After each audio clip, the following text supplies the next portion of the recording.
ধামাকা মানে চিত্রনায়ক সাকিব খান। ঈদ উল ফিতরে এই নায়কের একমাত্র সিনেমা লিডার আমি বাংলাদেশ, আর তাই দর্শকের আগ্রহের কেন্দ্রবিন্দুতে সিনেমাটি। এতে তার সঙ্গী হয়েছেন চিত্রনায়িকা শবনম বুবলী। ক্রমশ বাড়ছে অন্তর্জালে সিনেমাটির গান ভিডিও নিয়ে দর্শকদের প্রতিক্রিয়া। বেশিরভাগই শুভেচ্ছা জানাচ্ছেন বুবলী ও সাকিব খানকে। সম্প্রতি দর্শকের একটি ভিডিও ভাইরাল হয়েছে নেট মাধ্যমে।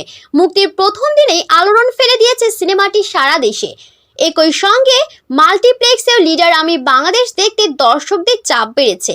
এ কারণে 3টি শো থেকে বাড়িয়ে রোববার 23শে এপ্রিল থেকে দৈনিক 5টি শো চালাচ্ছে যমুনা ব্লকবাস্টার সিনেমাস কর্তৃপক্ষ। ঈদের দিন 22শে এপ্রিল থেকে সারা দেশের 100 সিনেমা হলে মুক্তি পেয়েছে বেঙ্গল মাল্টিমিডিয়া লিমিটেড প্রযোজিত এই সিনেমাটি।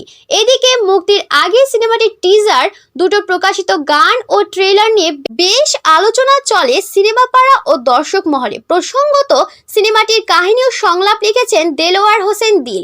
এতে সাকিব খান, বুবলীর পাশাপাশি আরও অভিনয় করেছেন মিশা সওদাগর, শহীদুজ্জামান সেলিম, এল.আর. সীমান্ত, সুব্রত প্রমুখ। সিনেমাটির ডিস্ট্রিবিউশন করছে টিওটি ফিল্মস।